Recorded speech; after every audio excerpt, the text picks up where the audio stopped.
Hey everybody, I'm Conrad Snover. You're about to listen to the real Jason Duncan. He and I chatted on his podcast, The Root of All Success, and man, I've really enjoyed the conversation. We talked about real things. We talked about business. We're both in business. He wants to know about the business and how business success and is driven, and what the causes are, and what people focus on, and why successes are. And what you're going to find in this podcast is we talked about some real foundational things that drive success, not just the usual stuff you read in a business book. We're going to get into some great ideas. So buckle up, join us.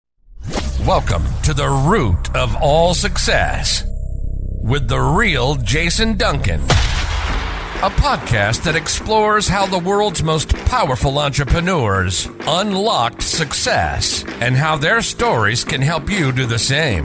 A successful educator turned entrepreneur, Jason has built multi-million-dollar businesses that have been featured in Inc. magazine and Entrepreneur magazine. His life's mission now is helping entrepreneurs live what he calls #the exit lifestyle.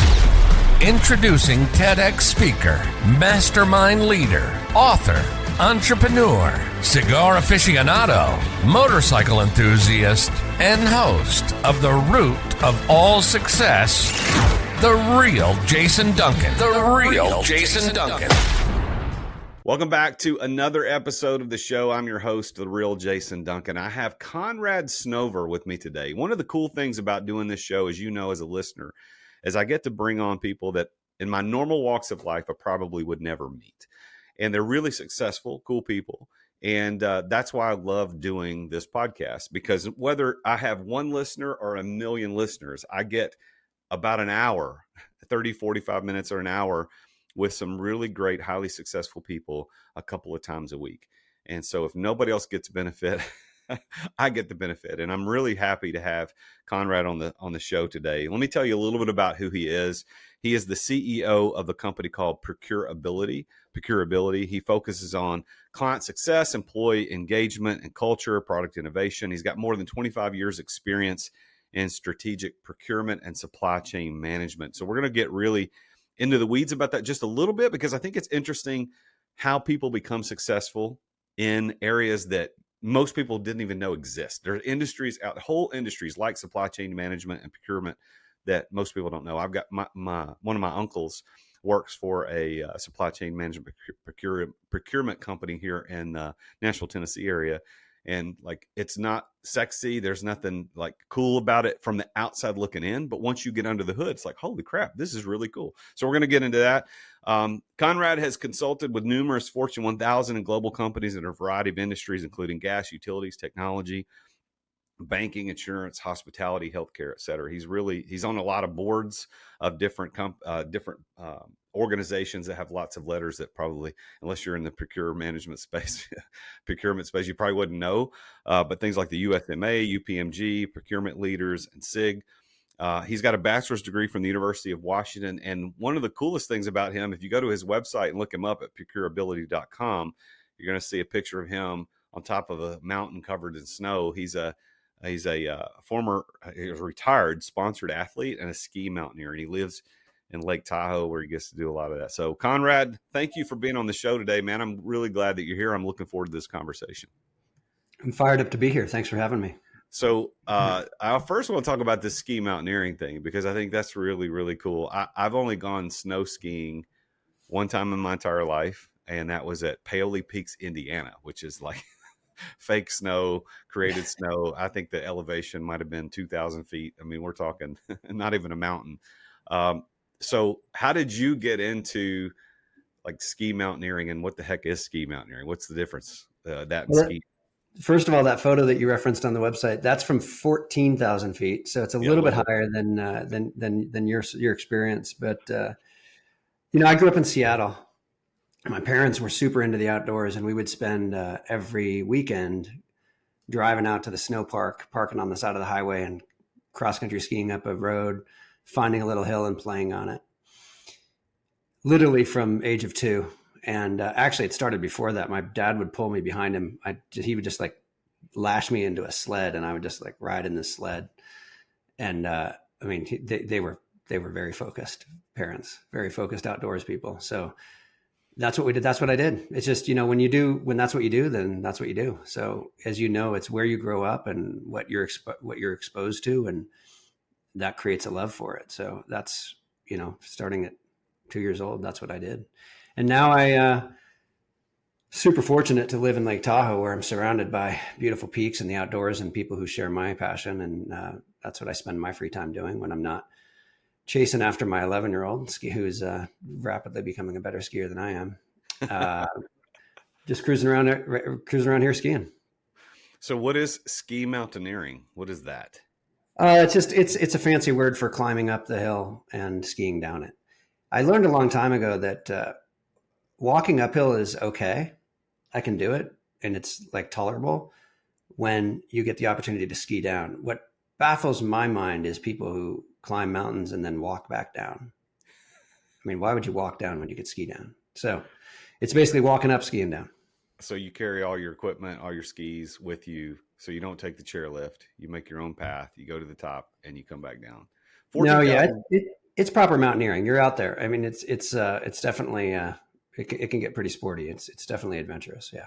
So in April of 2009, I'm I don't backpack much anymore, but I'm a backpacker for years. I would go on a bunch of trips a year. We'd spend 3 or 4 days backpacking, and I live in Nashville, so we're close to the Smoky Mountains.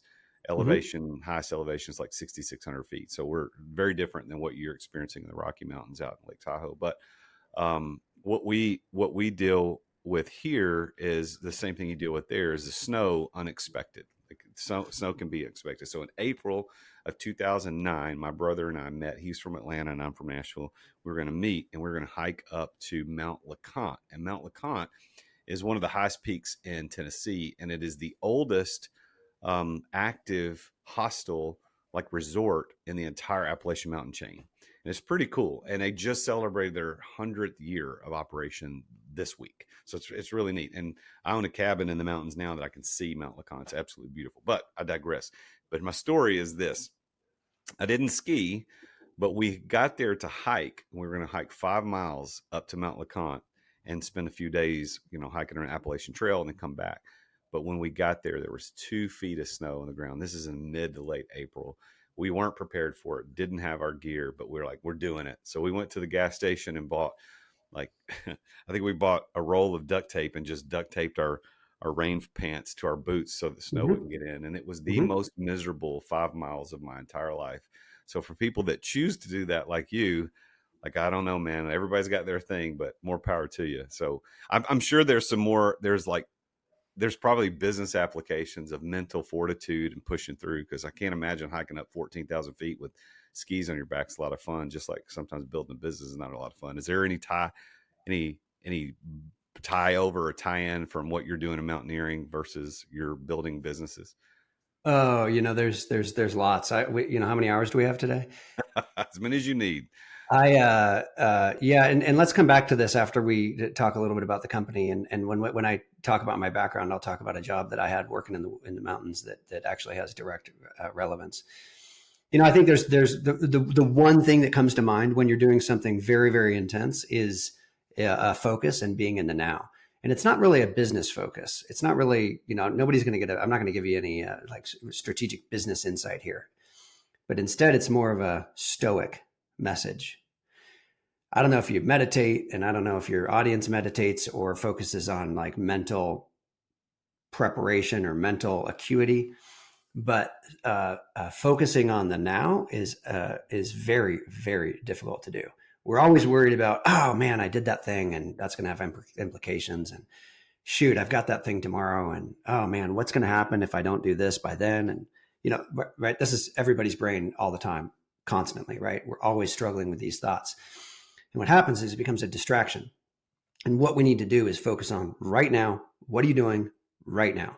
The past is the past. It doesn't matter. The future may or may not happen.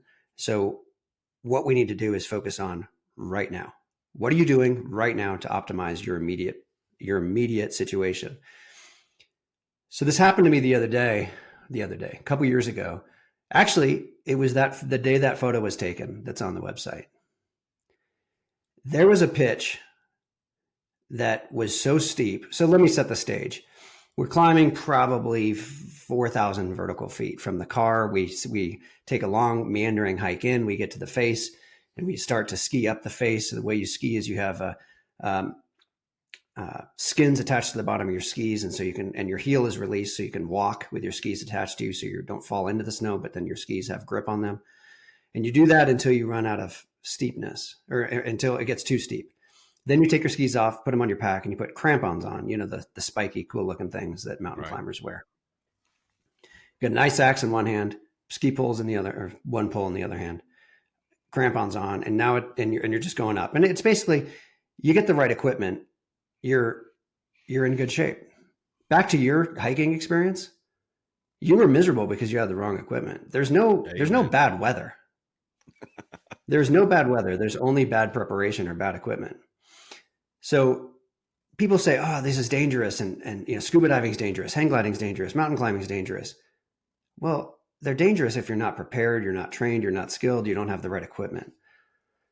So back to this day, I'm climbing up, and I'm below a friend of mine. He's setting the track, and I'm following the steps. And at one point we're going straight up, and down below you can see 1,000 feet below the ski slope. If you fall, you're sliding 1,000 feet below, which doesn't sound like fun. But then we have to traverse left above a cliff and then continue straight up. And now if you fall, you got a cliff below you, and that's going to be real bad. So that can have very serious consequences. And, the whole don't look down thing becomes real. And what I learned in that spot, in that moment, was, you know what I wasn't worried about? That email that was in my inbox that I hadn't responded to. That's true. I wasn't worried about preparing for my podcast with Jason Duncan. I was worried about where I was putting my hands and where I was putting my feet, and nothing else.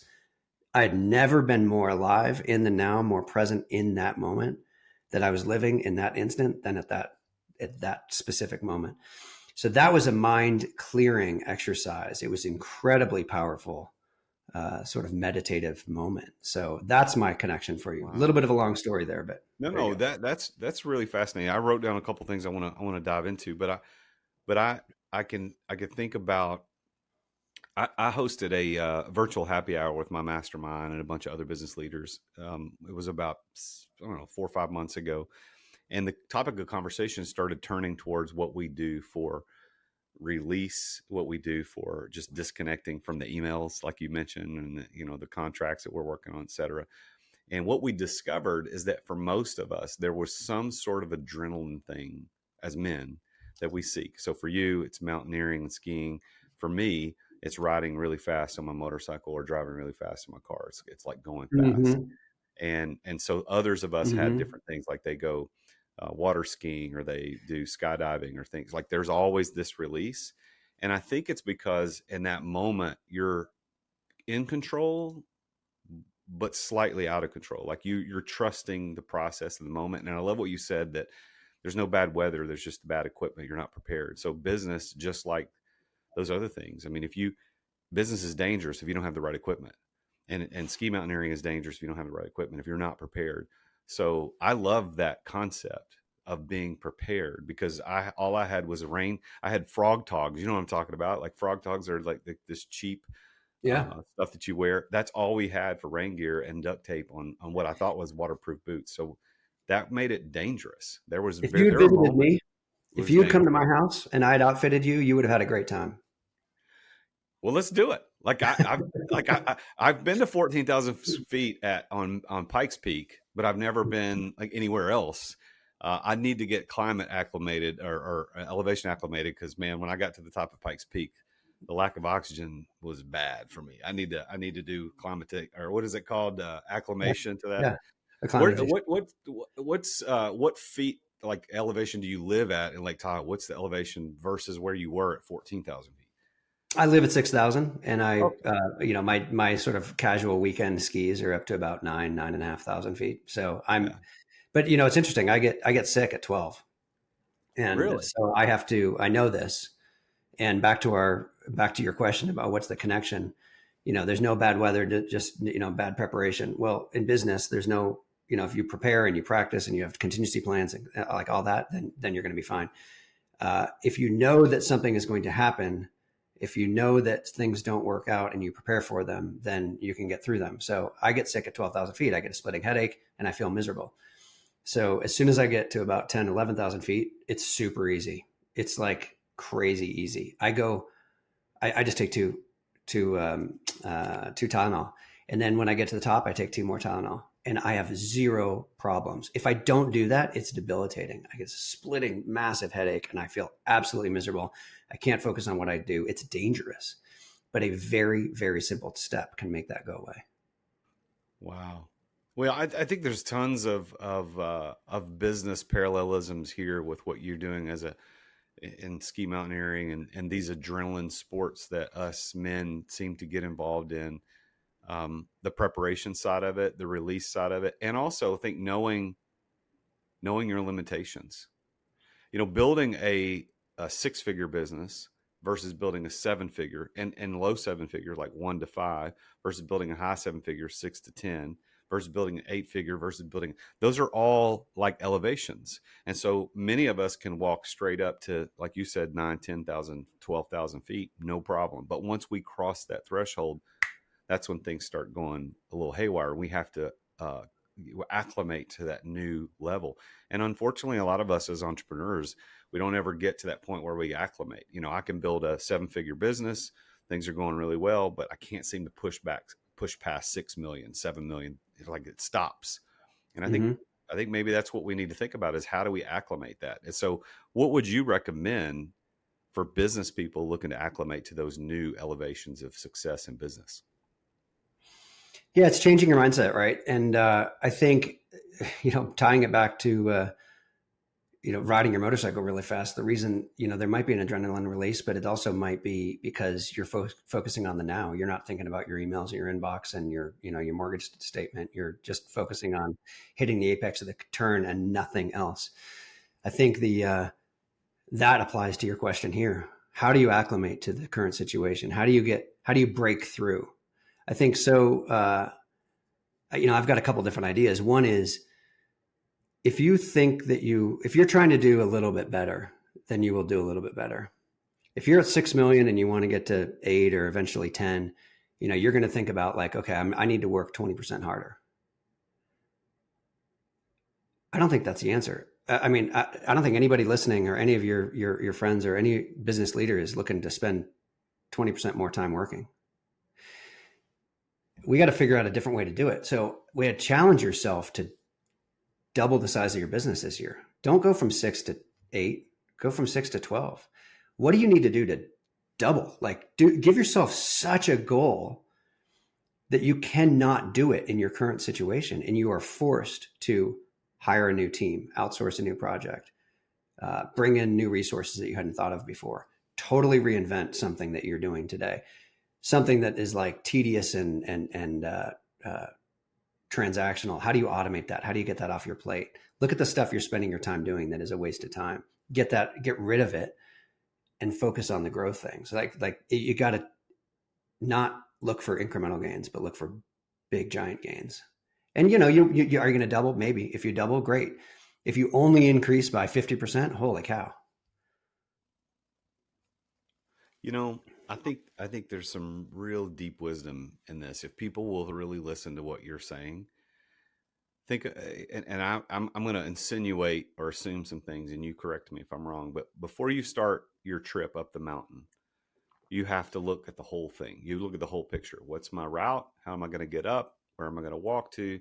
And what's my route down? What gear do I need to get there? So it's a big picture thinking. But once you start the trek, your focus, like it's 100% zeroed in what I have to do right now, focused on the now. So to your illustration or analogy for me riding a motorcycle or driving the car fast, like when you're doing 150 miles an hour, not that I've ever done that, but when you're doing 150 miles an hour, you can't focus on your radio, your phone, you're not focused on your passenger, you're focused on exactly right now. But before you start the trip, you're focused on what's the big picture?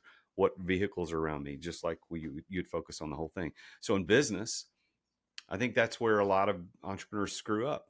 I think it was Trump who said this.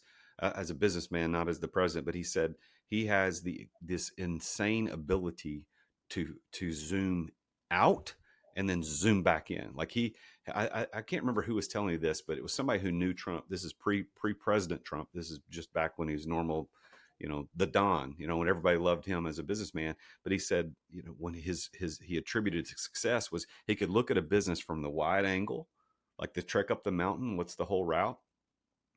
And then, but when he got in it, he could absolutely focus and not worry about anything else. And I think, isn't that kind of what we're talking about, is that in business or ski mountaineering, you got to focus on the now. Like, what do you have to do right now? After you've looked at the whole picture, focus on now. What are your thoughts on that? Yeah. And 100%. And the other key is not doing everything yourself. So I grew the business from very small to what I thought was very large. And I didn't do that myself. I grew it from very small to a little bit less small myself. Not really myself. I still had a team. I still had other people, but like the significant gains came from bringing in the right team. And so, yeah, sure. Did I have the ability to zoom out and zoom in? And yeah, I think so. But I had HR issues that used to take hours of my time. And now I have a great HR team that just handles them all. And they keep me in the loop. So I guess I'm aware on the peripherals, but I don't have to spend any of my day solving those problems anymore.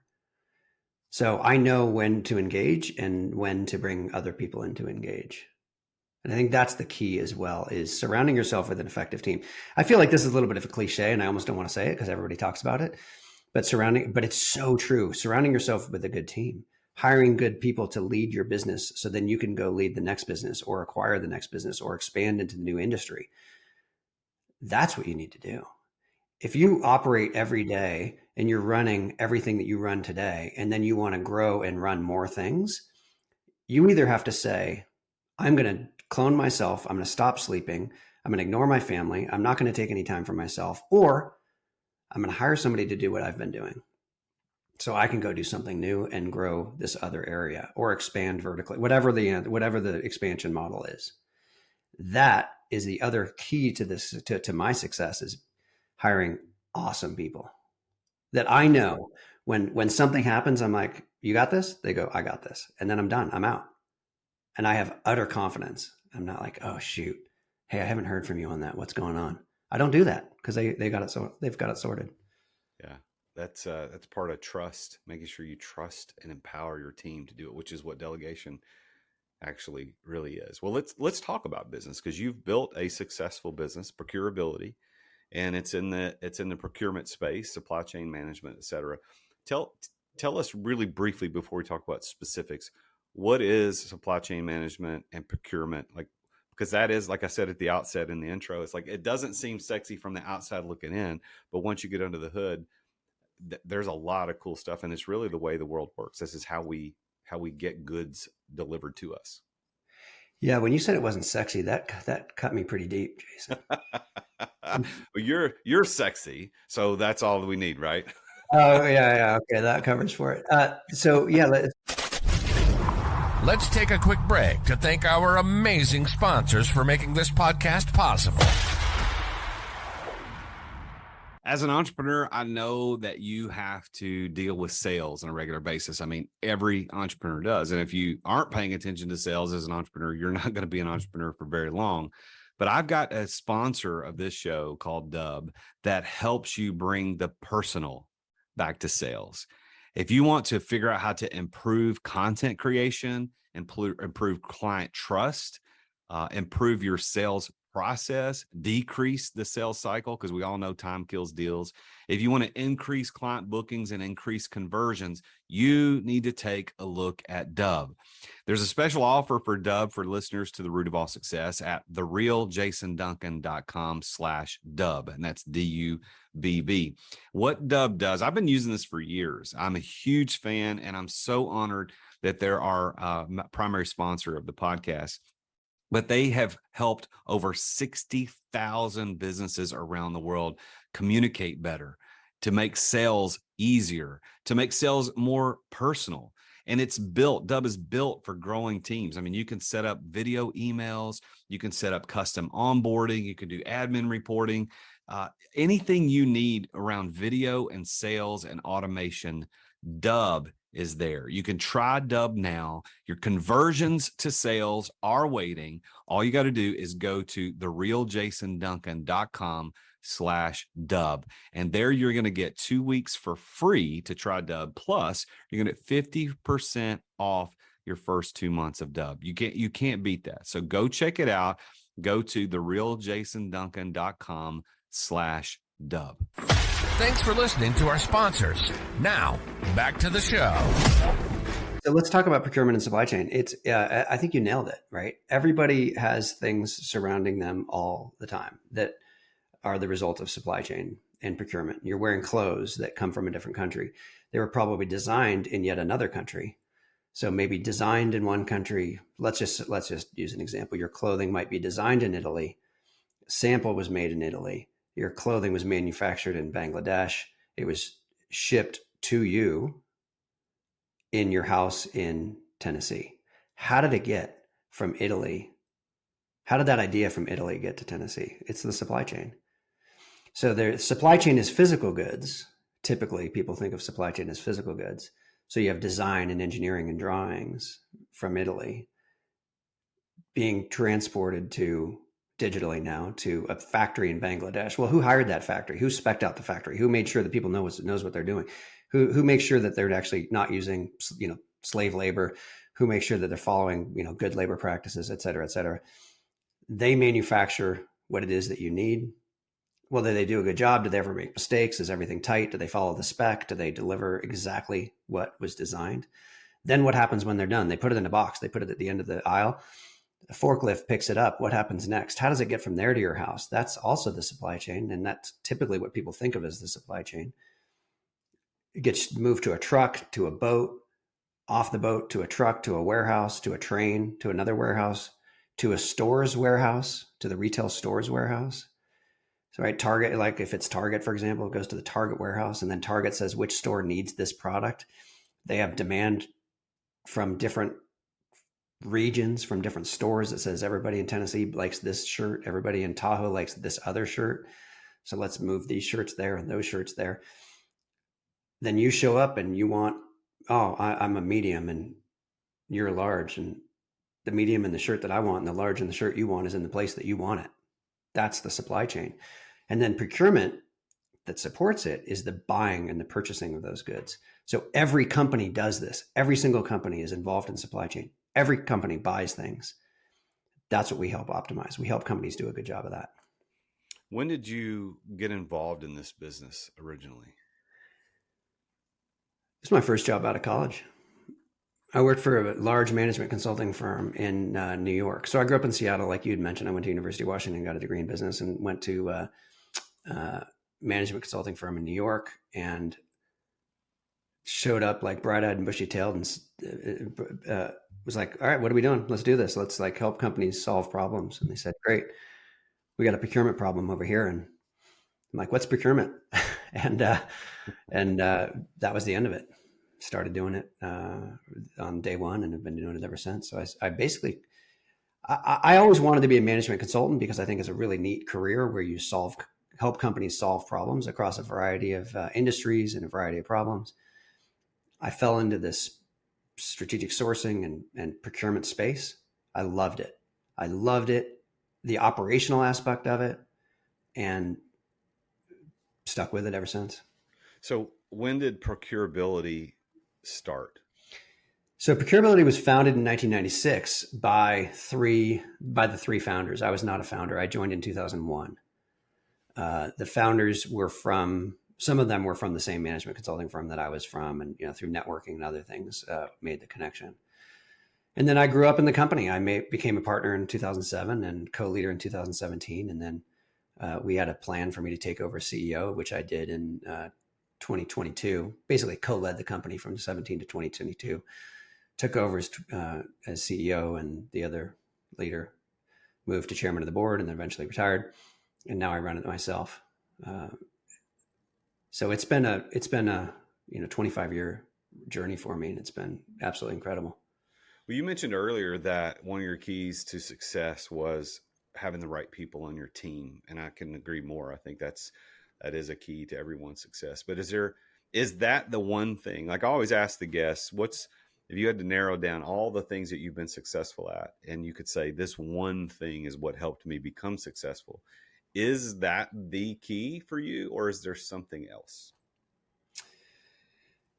Well, my one thing is my corporate mission, my philosophy that I run the business on. And I try to instill this in everybody.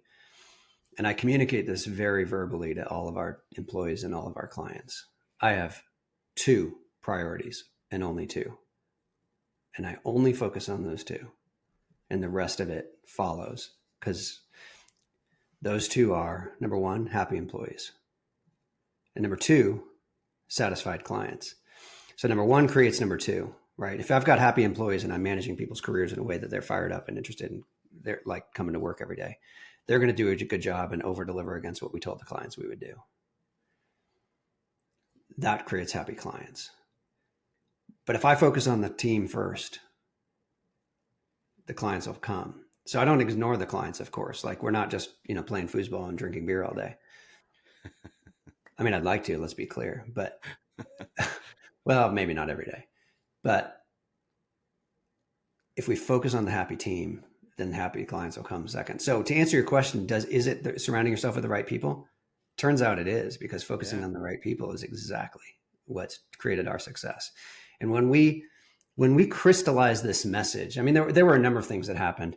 Our business was successful, was always successful, always profitable, and always experienced positive growth. It was sort of lumpy and bumpy, and the growth curve was relatively shallow for many, many, many, many years. And then a couple things happened. This was one of them. We said, okay, we're going to just focus on this. Like, how do we make this an awesome place to work? Let's just make people love working here. We did a bunch of things to focus on that.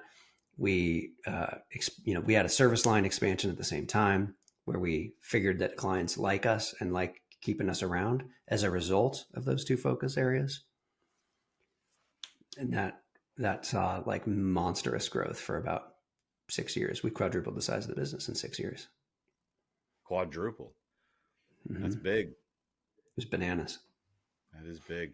So as it turns out, having the right team is that key. I like what you said. Two priorities: happy employees, satisfied clients, in that order, because one leads to two. What is your experience from knowing entrepreneurs, and maybe you yourself did this early on, is when they focus only on number two to the exclusion of number one? What happens in that scenario when they're focused on satisfied clients and to the exclusion of keeping their employees happy? I see this all the time. I see this with my clients all the time. They're focused on hitting the number. They're focused on, some meeting some forecast. They're focused on revenue or whatever it is. You just don't have a positive culture. People don't like to work there. People feel like a commodity. People feel like you don't care about them. And you'll have high turnover, and your business will stagnate, or the growth will slow as a result. I mean, honestly, like every day, my entire company turns their computer off. We're a virtual company, so it's, to use a physical analogy, every day my entire company leaves and goes home, and I have to convince them to come back the next day. If they think that you don't care about them, if they think that all you care about is the bottom line or the number, maybe they'll find a different place to work.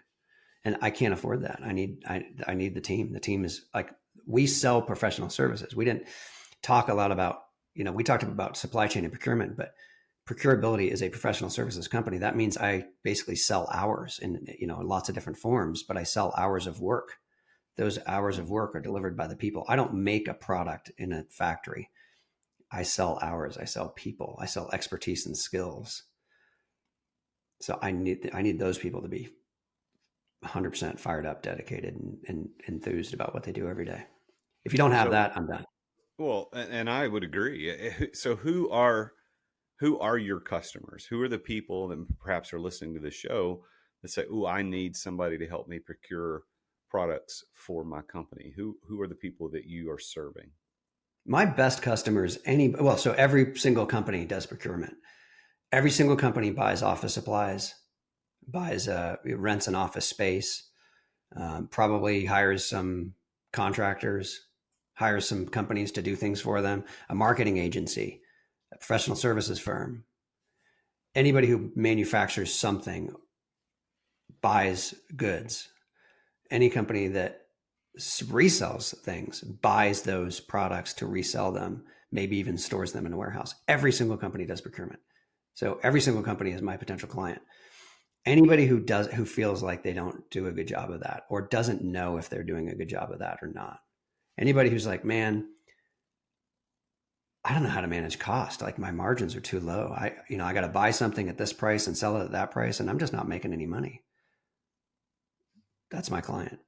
Anybody who says, I got people buying stuff everywhere. I'm not really sure if we have good pricing on it. I'm not sure. We probably should write a national contract for this and consolidate everybody to buy off one contract, not others. That's my client. Anybody who tries to buy something and is experiencing material shortages or price increases, that's my client. I mean, to answer your question a different way, my clients are typically CEOs, CFOs, and often the head of procurement or supply chain who knows they have a problem or wants some cost improvement or some process improvement. Things take too long. Those are my clients. So, if we look at what you've been able to build with procurability over these last, I guess, 22 years, 23 years, you've been with a company and now been the CEO for the last few years. If you look at that and you've been very successful, quadrupled the company over a 6-year period, how do you, Conrad, define success? What does that mean to you? Well, there's a couple different levels, right? I try not to have financial success be a metric because just like my priorities for the business, I think that comes with it. We have focus on happy people, and the happy clients follow, and the business results follow, and they have. Personally, I focus on my own well-being and happiness and contentment.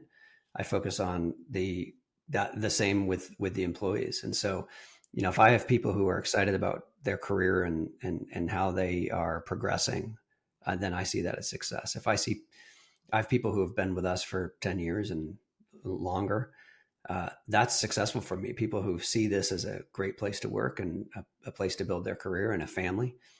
We used to have everybody over for, everybody would get together for the holiday party in our house. And, that was when we were really small, and like you look around and that's the family and everybody wants to work there and they all work together. They know each other. They've got each other's back. We maintain that culture. That's success. How do we do that in virtual? I could have another whole podcast with you about how you maintain that in a virtual environment. You can't have everybody over for Christmas anymore. What kind of events do you have, and how do we get together to maintain that culture? But I see success as really personal enrichment, being happy with where you are, being excited, driven, challenged every day. That's how I define success. Love it. So by that definition, do you consider yourself to be successeful? Wildly. I love it. I love the Wildly confidence. successful. I still get to climb, not as many perhaps as I'd like. So maybe I need to work on that, but I still get to climb mountains and ski down them. I still get to go upstairs and play Legos with my son, go for a mountain bike ride with my family, spend every day with people I love, with clients that I respect, and doing great work. So, couldn't be happier. Absolutely. Man, that's good. So as we get ready to close out the show, I always like to give the guests the opportunity to give some advice. So in your years of experience as a part of the leadership and management team of this company, as one of the partners, as an owner, as an entrepreneur, what is your best piece of advice for entrepreneurs? And I'm going to limit it because you've already talked about building the right team. We've already got that. That's already been, but besides that, what's your best piece of advice? All right, I'll bring it home to the individual level, because this is something I feel pretty strongly about. So thanks for asking this question, making me think about this here. I'll just say, when you're a leader, you know what to do. When you built a company that was successful, you built it because you knew what to do. Yeah, sure, you might have made some mistakes along the way, but you made the right call more often than you made the wrong call. Or when it mattered, you made the right call. So you made it to this spot that you're in because you know which calls to make. So as you grow, here's my touch into the people. As you grow, you'll add the team to support you, right? You'll rely on them for input and guidance, and they'll provide their perspective and say, I think we should do this. And you'll say, hey, we've got a decision. What do you guys think?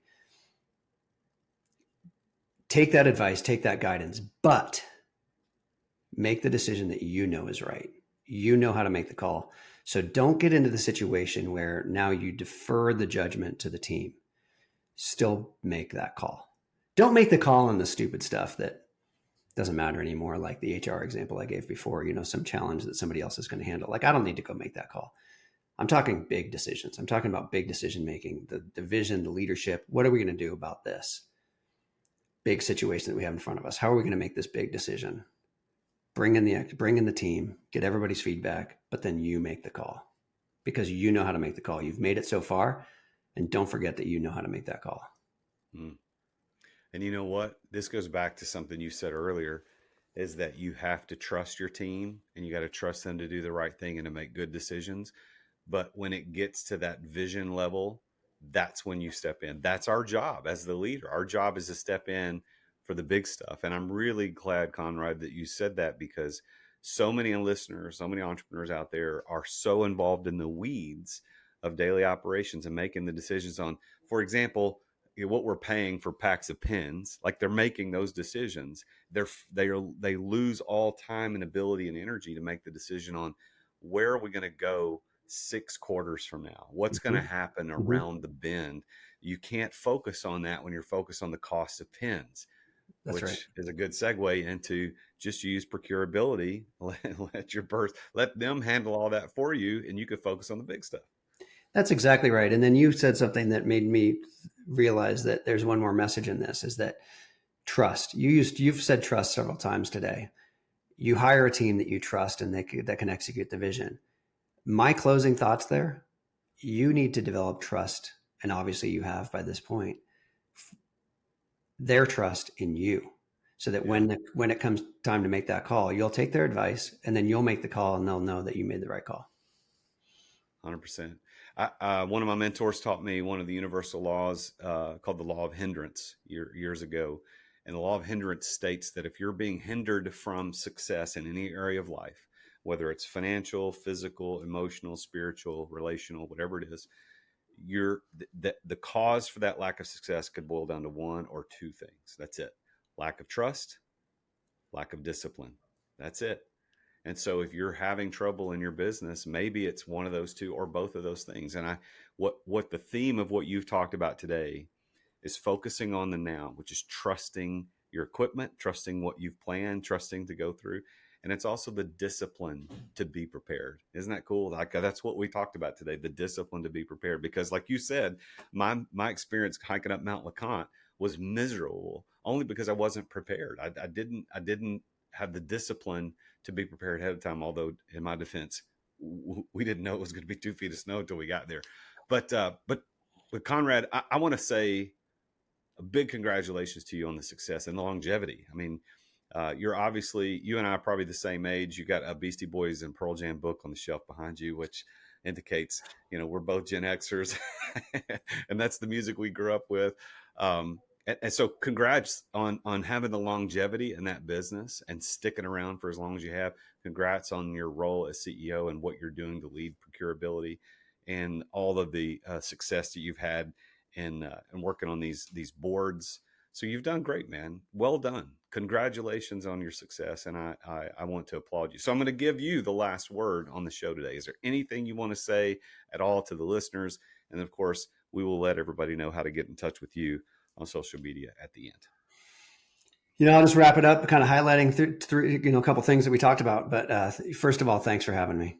Love it. I love the real talk. We're just real dudes, just having a conversation about, like, people ask me all the time, like, what's the magic? What's the secret? What one thing happened when you were growing up that made you successful? I'm like, there's no one thing. It's a series of events. And at the end of the day, it was lots of time being miserable in the mountains, being wet, that I realized I was tired of that. And it was time to get some real clothing and be prepared. And I'm serious. If you had done that hike, I've done that hike miserable. I've been soaked. I've slept with my boots inside my sleeping bag to try to get them to dry out, so the next day I'm not as miserable. Like, it's terrible. I've also done it where I got the right clothing. I build a good fire. I've got a hot meal. Totally fine. Totally happy. Rain's pouring down. It's miserable outside, but I'm super happy inside. Preparing, thinking about the options. You probably should have checked the weather before you went. You probably should have checked the trail report before you went. There's probably some more preparation that you've learned that you should do next time as a result of that bad experience. Okay, so what? You had a bad experience. You made maybe a bad call, but you didn't go try to climb Mount Everest without checking the weather. You went up Mount LeConte. You could have turned around and made it back to the car. You could have turned the heat on and you would have been fine. You don't make bad decisions when they're massive. You make bad decisions when you can recover from it, and the next time you can make a better one. Love it. Conrad, thank you so much for that perspective, and thank you for being on the show, man. I'm glad we connected, so thanks for being here. Thanks for having me. Well, there you have it, another successful entrepreneur and his story of success. And what I think is interesting here, if I could kind of recap what we talked about today, is that this idea of focusing on the now and this idea of being prepared. So when you are building a business as an entrepreneur, there is the need for focus. Focus stands for follow one course until successful. Like, what are you focused on? What are you paying attention to? Because if you're paying attention to the wrong things, you could step off the edge of that mountain and you're sliding for 1,000 feet or falling for 1,000 feet. So you don't want to do that. So make sure that you're focused right. And also be prepared. And I think one of the things we talked about, this idea is that business is dangerous without the right equipment. So what are you doing to get the right equipment? Obviously, procurability, and Conrad and his business partners, what they've built is significant and is significantly successful because they're building it with the right equipment. What are you doing to build with the right equipment? Who do you have around you? Do you have a coach in your life? Do you have an advisor? Do you have a board of advisors? Did you have the right people on your team, which we talked about? These are all the things that are going to help you be prepared for those dangerous moments in business when you don't know what's around the corner. You're not sure what's going to happen. Be prepared. So again, big thanks to Conrad Snover for being here. Make sure you check him out. You can go to procurability.com, and you can also look him up on LinkedIn at Procurability. Or if you want to look at his personal LinkedIn up, it's C Snover. It stands for Conrad Snover. So just look up Conrad Snover, CSNOVER. And you can also find him on YouTube. Just look up Procurability on YouTube. But again, big thanks to Conrad for being here. Big thanks to you as the listener listening to this show. I appreciate you being here, listening, subscribing, and leaving positive reviews so that we can get in front of more viewers and listeners. And by the way, if you're not watching this on YouTube, you should go check it out, because otherwise you wouldn't have known that I saw that Beastie Boys book and the Pearl Jam book on the bookshelf behind it. So go check it out. Thanks for being here. I'm your host, The Real Jason Duncan. And as always, Jesus is King. Attention business owners. Attention business owners. Feeling burnout from running your business? Uncertain if you're nearing burnout? Take our free 10-question business burnout test at businessburnouttest.com to discover where you stand. With just 10 quick questions, you'll learn how to immediately begin making changes to regain freedom and success. Cut your daily operations time in half. Improve your quality of life and prepare your business for your future exit without losing revenue or profit. Visit businessburnouttest.com now and take the test. Thank you for listening to another edition of The Root of All Success with the real Jason Duncan. If you've enjoyed this week's episode, visit therootofallsuccess.com to access the show notes and other helpful resources. Follow Jason on social media at The Real Jason Duncan. See you again next time here on The Root of All Success.